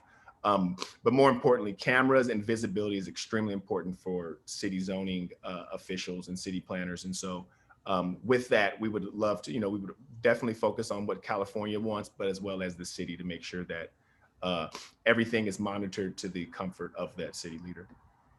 And how does your signage usually work? There is no signage, ma'am. You wouldn't know if we were repairing V8 engines or selling cannabis, and that's kind of the way we like it. You wouldn't know that the person driving the car is an Ease delivery driver. You wouldn't even know that they were packing an order, because the way that we've trained them is to make sure that it's in discrete areas, to make sure that there's no one trailing them, following them, or anyone, probing to see if there's an opportunity to take advantage of the situation. So yeah, I understood there wasn't signage on vehicles, but even on the building itself, you don't have signage? We're non-storefront retail, so luckily we don't need to say, here we are, come by. You know what I mean? We just roll up the garage and hire our drivers and have them go facilitate the deliveries for consumers. And I think, being that Burlingame is a suburban city, I would say, with a very family-oriented city, we've seen an amazing uptick, not just to COVID, but just due to cannabis legalization, that moms and senior citizens are much more comfortable getting cannabis delivery. One, they don't have to leave the kids, and two, the level of discretion is what most would like to see as they explore the benefits of cannabis. And as you know, a lot of moms would not like to go to the dispensary and see their kids' friends as they try to get a product for their arthritis. And so delivery is always a great mechanism to get people their health and wellness needs, as well as just their recreational cannabis needs without anyone knowing their business. Thank you. Thank you for that explanation. My question's a little bit Mr. Johnson, hopefully you can help us, but also maybe the finance director can perk up. I just want to make sure I understand. Certainly there's a sales tax component to this, which exists from point of sale. The sales are happening in Burlingame, at least that's my understanding. You also mentioned that there are some, in our staff report, there's some communities that have issued a cannabis specific tax up to, you said 5%. And I think that's where you mentioned there could be an estimate of additional, potentially $1 million more revenue for Burlingame. You also mentioned something about the benefit of being a depot, that there are transactional fees. Is the transactional fee you mentioned, is that the same thing as a specific cannabis voter approved tax, or is there something I'm missing that without a specific cannabis tax passed by the voters, that there are additional transactional fees that come to a city when, in addition to just regular sales tax? If you could help just me understand that. Absolutely. So, typically state law is you charge a sales tax for any order that comes in. The additional transactional fee is that additional cannabis tax that you build out, right? So the state fee may be X, that additional 5% on gross receipts will be attached to that order. And that would be the double-headed kind of fee that you would get being able to service the peninsula from Burlingame, cannabis tax and the sales tax. So it would be a double tax. And then the city where the delivery is finished would also get a sales tax and potentially a cannabis tax if they have that built out in their city. So currently right now, if there's deliveries, you said 11,000 deliveries happened in Burlingame last year. We're currently receiving a sales tax for that. Absolutely. Right. But you're saying that where the delivery, so that's where the delivery is finished, like point of sale. But in addition, the only other component that a city could bring on, which is that $1 million potential, is if there's an additional voter approved cannabis tax. Those are the two components, or am I missing one other? You're 100% right. The existing sales tax that must happen regardless, and then additional cannabis tax that you would put on top of whatever sales tax was already garnered.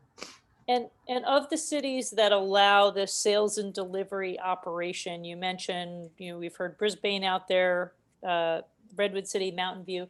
How many of them currently have a cannabis tax specific?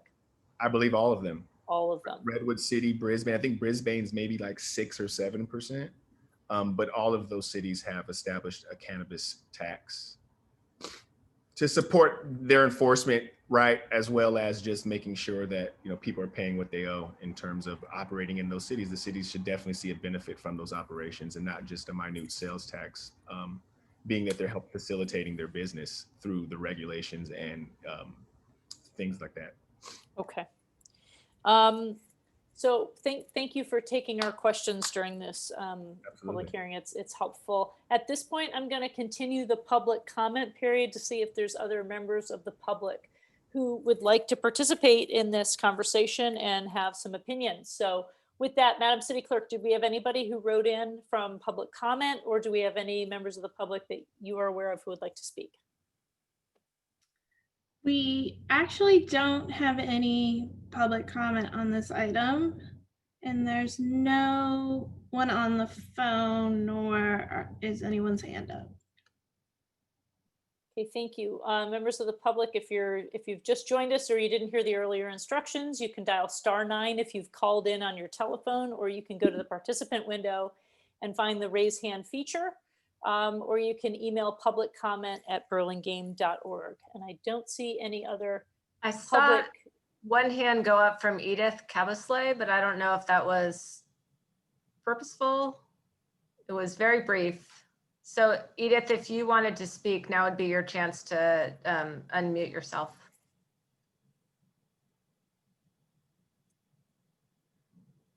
Ms. Cabosley? Oh, hello. I can't turn on my video. Sorry, but I've been able to unmute myself. Good evening, members of the council. My name is Edith Cabosley. I work with San Mateo County Health Department with Behavioral Health and Recovery Services.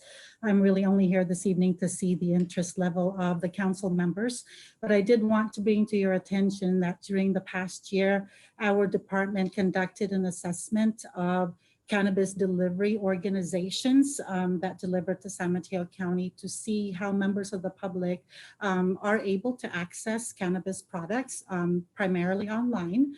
And there were some concerns that came up for us, some details that we believe we want some more clarity around as cities and other jurisdictions are thinking about bringing on board cannabis related businesses. Some of the questions that came up during our assessments included things like sometimes the online ordering systems did not ask for ID. And when they did ask for ID, sometimes when the delivery came to their door, the ID was not requested of the person who was to receive the product. Also, let me come up with other things that they had brought to our attention. So we had some questions around when things go wrong, when these transactions happen, who's responsible for what went wrong? Is it the recipient for potentially buying if they are underage? Is it the deliverer for not asking for ID? Is it the online platform organization who might not have appropriately ensured that IDs were gathered as they're supposed to? Those are questions that we did not have a whole lot of clarity from the state level on down.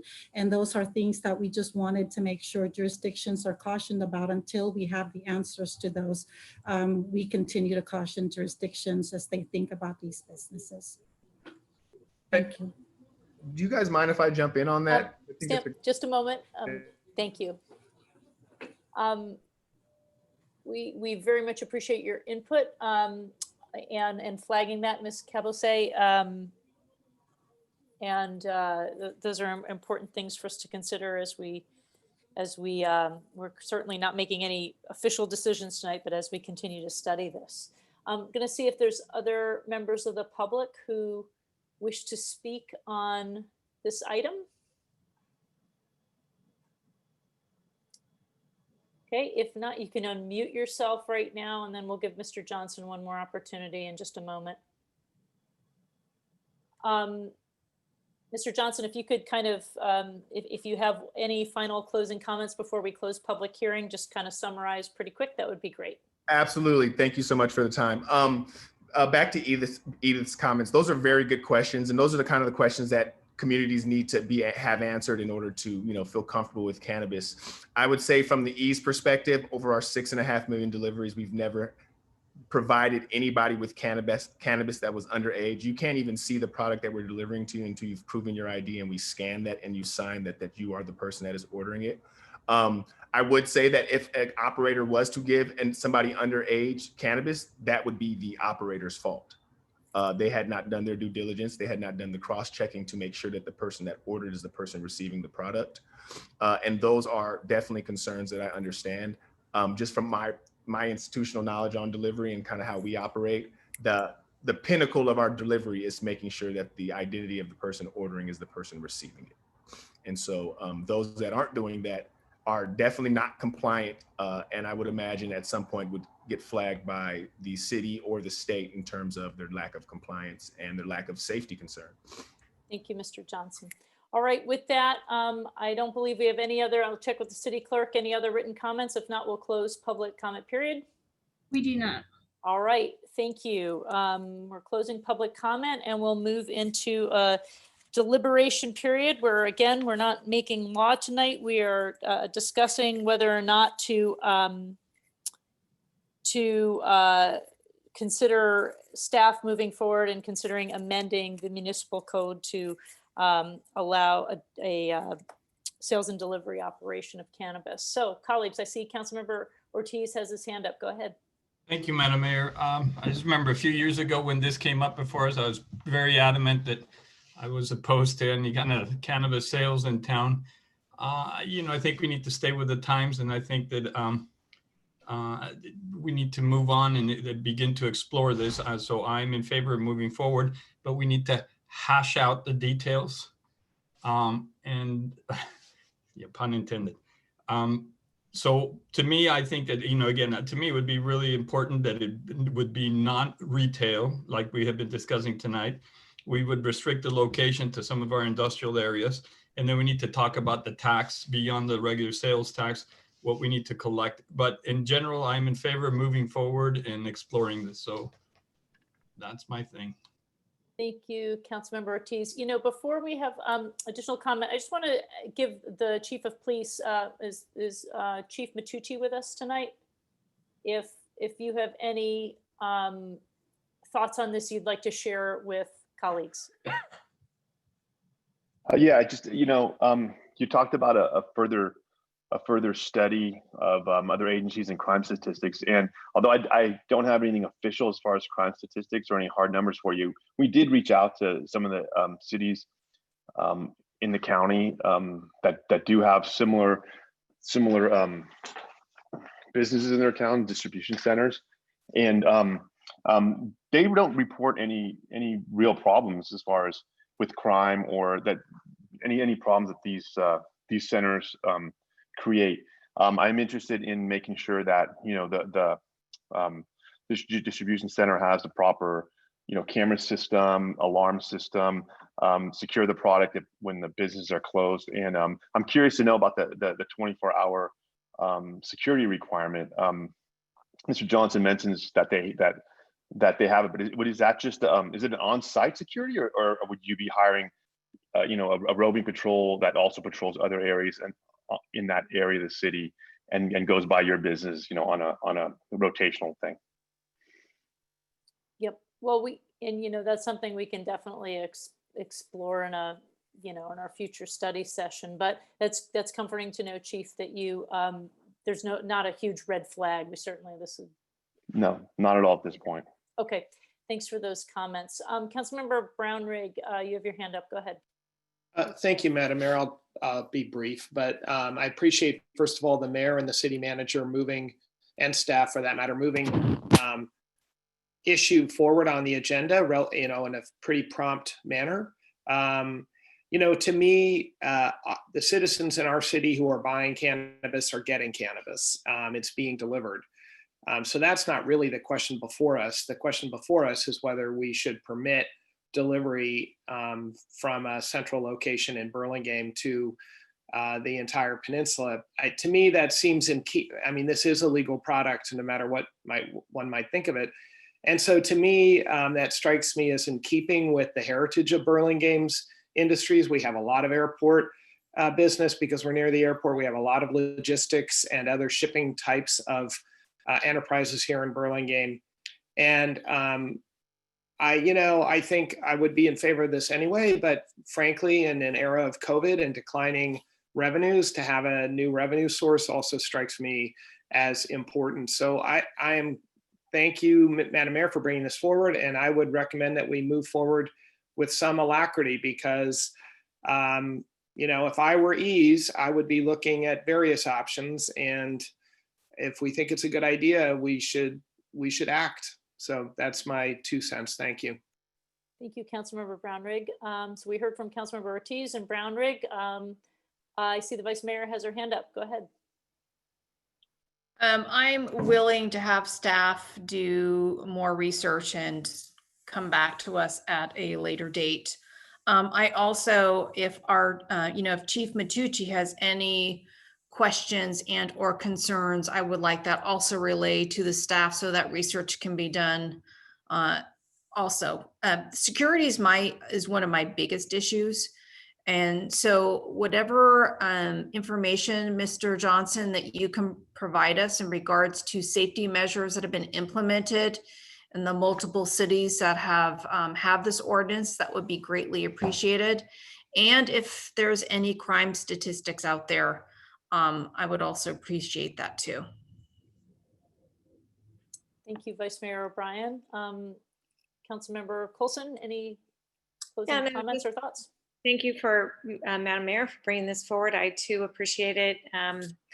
And thank you to Mr. Johnson for coming to help us out and understand a little more about this. I would be very willing to look at this commerce and this venture. One of the interesting statistics that I learned was, if it's taking people, well, first of all, from a green perspective, I'd rather have more things just coming out of Burlingame locally. I think just taking cars and things off the road is great. But is that if people cannot get a delivery within 30 minutes, they'll turn to the illicit market. And as far as I'm concerned, for the safety and health and well-being of our residents, we want to make sure that whether it's medicinal or recreational, whatever they're getting delivered is getting delivered from a legitimate source, and that we're participating in the safety of all of our residents regardless. So to me, this makes a lot of sense as a next step to understanding the evolution of this product in the marketplace in a city like Burlingame. So thank you. Thank you, Councilmember Coulson. I think I'll echo colleagues with an openness to continue to explore. You know, it's a reality of a form of business that is happening, and I concur with all the comments colleagues said that it's worth considering offering sales and delivery operations, not retail storefronts, here in Burlingame. I think in addition, some of the other questions I brought up earlier and that colleagues have brought up, I think it would be worth in the next conversation to have a full understanding of what it would mean to bring and what it would take to see if there's some specific kind of cannabis tax that we should consider. It sounds like it's something we'd have to go to the voters. That's a pretty big endeavor. You know, are there any other things we need to go to the voters about? I think that would be a conversation that it certainly would be a next step if we decided to move forward, but that we'd want to, if we do go forward with this, we'd want to consider that promptly as well. So, and I don't know, I would defer to staff on timing for all that. With that, if we don't have anybody have any closing comments? We want to thank Mr. Johnson. We want to thank member of San Mateo County Health for being with us as well. Ms. Caballé, I think I would really also ask staff to engage with San Mateo County Health to make sure that we can take lessons learned for good things that have happened and other things that can be improved in some of the cities that have gone beforehand to figure out, well, how can we write an ordinance in a way that can we make sure that there's a lot of, we know there's great companies out there that are making sure everybody's got their ID checked, but what can we do from our legislative standpoint to make sure that everybody's following the law? So with that, I don't see any other comments. We will move on into our next agenda item, which is, we're on item 11. We have council committee and activities reports and announcements. Thank you, Councilmember Brownrigg, for the written. Anybody else would like to highlight any issues tonight, or we can just look forward to reading them in future reports? Seeing none, we are then on future agenda items. A lot on our plate this fall, but anybody else want to bring something up at this time? Seeing none. Madam Mayor, can I just want to point out that several of us may have received some information or request about the fees that food delivery services are charging. And I just want to point out that in case anybody's watching or listening or interested, the Economic Development Subcommittee has taken on that conversation and that task. So we're not ignoring your requests. It's simply being moved to a more efficient locale. And we look forward to receiving the Economic Development Subcommittee's report. Thank you for mentioning that, Councilmember Coulson. Yes, there's a lot of activity region-wide on that, and we'll have further discussions at when appropriate. So thank you. With that, I don't see any other future agenda items. We do have a full fall, and we are now at the moment where we have acknowledgements. We thank you for all the different agenda and meeting packet information. And before we adjourn, I do want to circle back to how we started this meeting tonight and recognize that we do want to just take a moment of silence for, again, in memory of the tragic accident we had with the tree limb failure in Washington Park, and remember the victims that were touched by that tragic accident as we adjourn our meeting, one person who lost their life and others who were injured. And we just want to take a moment of silence to acknowledge that this evening.